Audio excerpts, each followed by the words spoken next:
A torta milagrosa. As pressões evolutivas acostumaram os humanos a ver o mundo como se fosse uma torta estática. Se alguém consegue uma fatia maior da torta, caberá a alguém inevitavelmente uma fatia menor. Uma família ou uma cidade específica podem prosperar, mas o gênero humano como um todo não vai produzir mais do que produz hoje.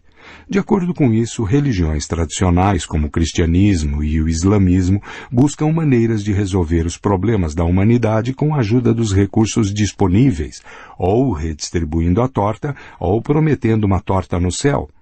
A modernidade, em contrapartida, baseia-se na firme crença de que o crescimento econômico não só é possível, como é absolutamente essencial. Preces, boas ações e meditação podem ser reconfortantes e inspiradoras. Contudo, problemas como a fome, a peste e a guerra só podem ser resolvidos por meio do crescimento. Esse dogma fundamental pode ser resumido numa ideia única e simples. Se você tem um problema, provavelmente está precisando de mais coisas, e para ter mais coisas, tem de produzir mais coisas. Políticos e economistas modernos insistem em que o crescimento é vital por 3 razões principais. Primeiro, quando se produz mais, podemos consumir mais, elevar nosso padrão de vida e supostamente usufruir de uma vida mais feliz. Segundo, à medida que o gênero humano se multiplica, é preciso que a economia cresça, para que ao menos continuemos como estamos. Por exemplo, na Índia, o crescimento populacional é de 1,2% ao ano. Isso quer dizer que se a economia indiana não crescer todo ano ao menos 1,2%, o desemprego vai aumentar, os salários vão cair e o padrão de vida médio vai diminuir. Terceiro, mesmo que os indianos parassem de se multiplicar e mesmo que a classe média indiana se satisfizesse com o padrão atual de vida, o que faria a Índia no que concerne às suas centenas de milhões de cidadãos que vivem na pobreza? Se a economia não crescer e, consequentemente, a torta permanecer do mesmo tamanho, só se poderia dar mais aos pobres tirando algo dos ricos. Isso obrigaria que se fizessem escolhas muito duras e provavelmente causaria muito ressentimento e até violência. Para evitar tais escolhas, o ressentimento e a violência precisa-se de uma torta maior. A modernidade transformou essa ideia de mais coisas numa panaceia aplicável a quase todos os problemas públicos e privados, desde o fundamentalismo islâmico, passando pelo autoritarismo do terceiro mundo, até um casamento fracassado. Se ao menos países como o Paquistão e o Egito pudessem manter uma taxa de crescimento saudável, seus cidadãos viriam a usufruir dos benefícios de carros particulares e geladeiras abarrotadas, e seguiriam o caminho da prosperidade terrena em vez de irem atrás do flautista mágico islâmico. Da mesma forma, o crescimento econômico em países como o Congo e Mianmar produziria uma classe média próspera, que é o alicerce da democracia liberal. E no caso de casais decepcionados, o casamento seria salvo se tivesse uma casa maior, sem a necessidade de dividir um cômodo apertado. Comprassem uma máquina de lavar pratos, de modo que parariam de discutir de quem é a vez de lavar a louça e pudessem frequentar dispendiosas sessões de terapia 2 vezes por semana. O crescimento econômico tornou-se a junção crucial onde quase todas as religiões, ideologias e movimentos modernos vão se encontrar. A União Soviética, com seu megalomaníaco plano quinquenal, era tão obcecada pelo crescimento quanto mais impiedoso representante do capitalismo predador americano. Assim como cristãos e muçulmanos acreditam no paraíso e só discordam quanto à maneira de chegar lá, durante a Guerra Fria, tanto capitalistas como comunistas acreditavam em criar o paraíso na Terra mediante o crescimento econômico e só discordavam quanto ao método exato. Hoje em dia, revivalistas hindus, muçulmanos devotos, nacionalistas japoneses e comunistas chineses podem declarar sua adesão a valores e objetivos muito diferentes, mas todos eles acreditam que o crescimento econômico é a chave para a realização de seus objetivos díspares. Assim, em 2014, o hindu praticante Narendra Modi foi eleito primeiro-ministro da Índia devido principalmente a seu sucesso em incrementar o crescimento econômico em Gujarat, seu estado, e graças ao amplo consenso de que só ele poderia revigorar a pachorrenta economia nacional. Opiniões análogas mantiveram no poder na Turquia desde 2003 o islâmico Recep Tayyip Erdogan. O nome de seu partido, Partido da Justiça e do Desenvolvimento, destaca seu comprometimento com o desenvolvimento econômico, e o governo de Erdogan realmente conseguiu manter taxas impressionantes de crescimento por mais de uma década.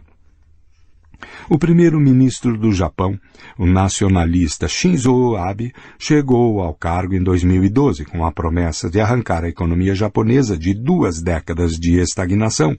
Suas medidas agressivas e um tanto incomuns para conseguir esse intento receberam um apelido de abeconomia.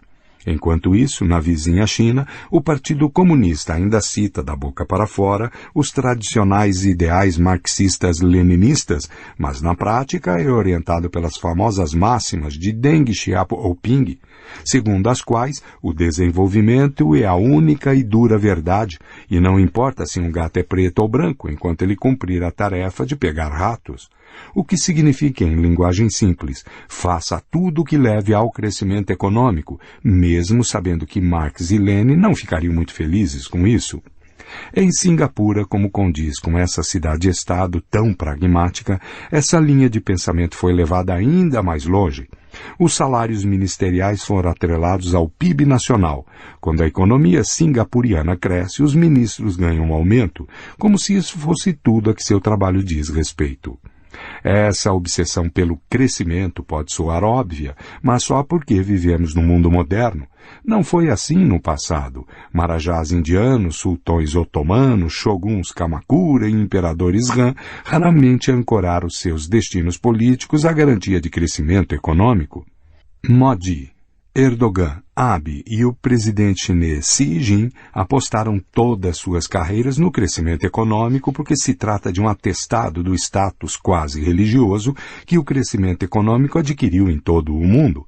De fato, pode não ser errado chamar a crença no crescimento econômico de religião, porque ela pretende resolver, se não todos, muitos de nossos dilemas éticos.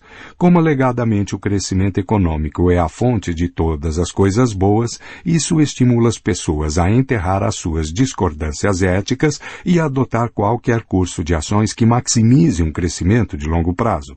Então, se a Índia de Modi é a morada de milhares de seitas, partidos, movimentos e gurus, e se conquanto seus objetivos finais possam divergir, todos eles tenham de passar pelo mesmo gargalo do crescimento econômico, por que não juntarem forças enquanto isso? O credo de mais coisas impele indivíduos, empresas e governos a descartar tudo que possa impedir o crescimento econômico, tal como preservar a igualdade social, garantir a harmonia ecológica ou respeitar os pais. Na União Soviética, quando as pessoas pensavam que o comunismo controlado pelo Estado era o caminho mais rápido para o crescimento, tudo que estivesse bloqueando o caminho da coletivização era erradicado, inclusive milhões de kulaks, a liberdade de expressão e o mar de Aral. Hoje é generalizadamente aceito que alguma versão de capitalismo de livre mercado é um caminho muito mais eficiente para garantir um crescimento de longo prazo. Daí a proteção a fazendeiros ricos e a liberdade de expressão. Mas os habitats ecológicos, as estruturas sociais e os valores tradicionais que se puserem no caminho do capitalismo de livre mercado serão destruídos e desmantelados.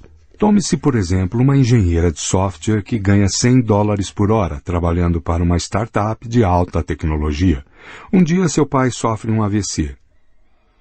Ela passa a ter de ajudar nas compras, na cozinha e até mesmo no banho.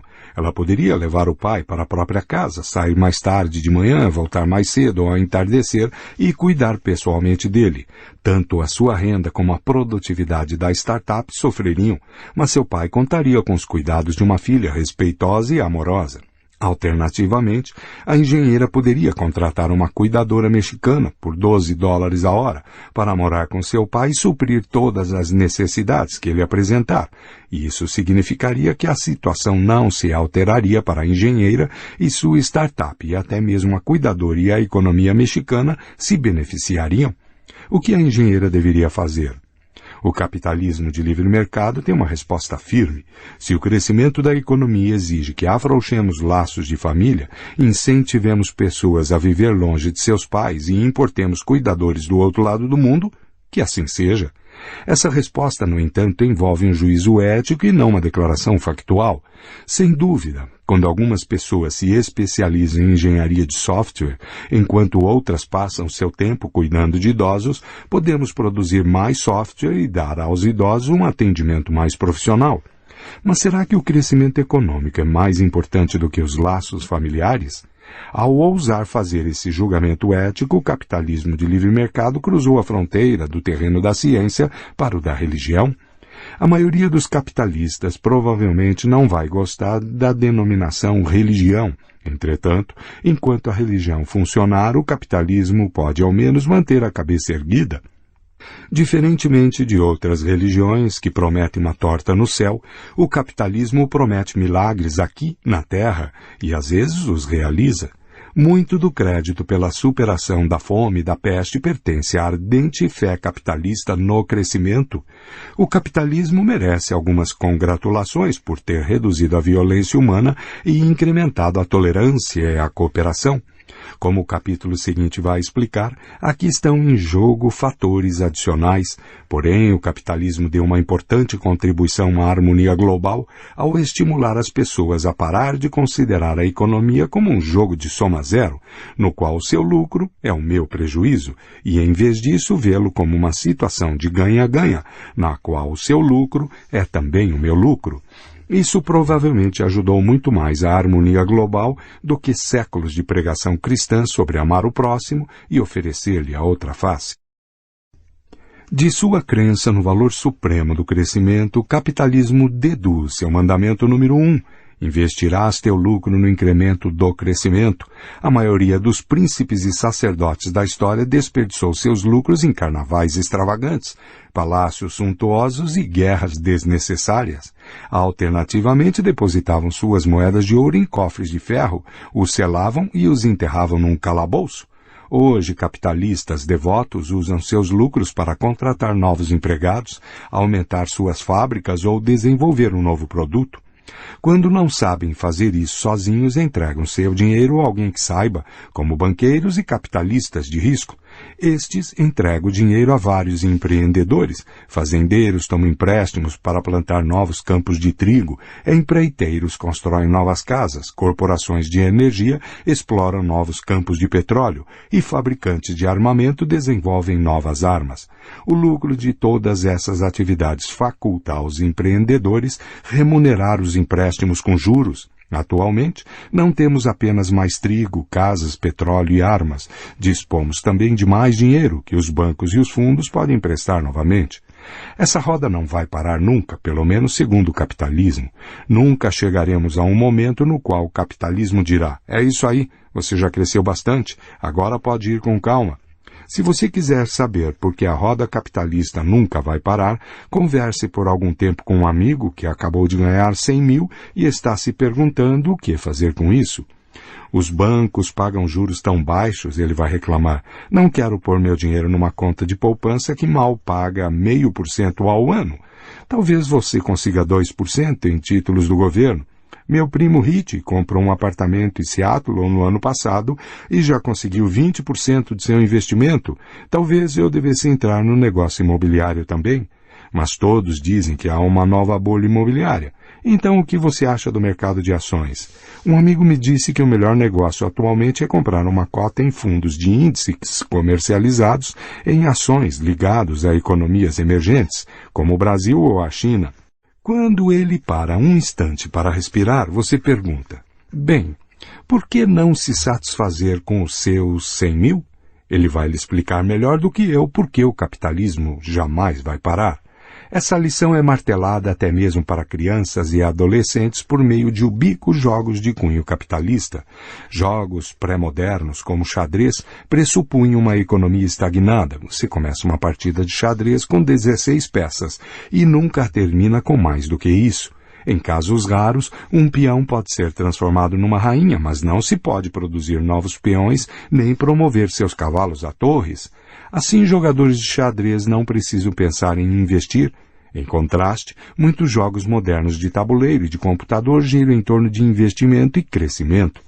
Especialmente reveladores são jogos de estratégia no estilo de civilizações, como Minecraft, Colonizadores de Catan ou Civilization de Sid Meier. O jogo pode ter lugar na Idade Média, na Idade da Pedra ou em algum reino encantado imaginário, mas os princípios permanecem os mesmos e são sempre capitalistas. Seu objetivo é estabelecer uma cidade, um reino ou uma civilização inteira.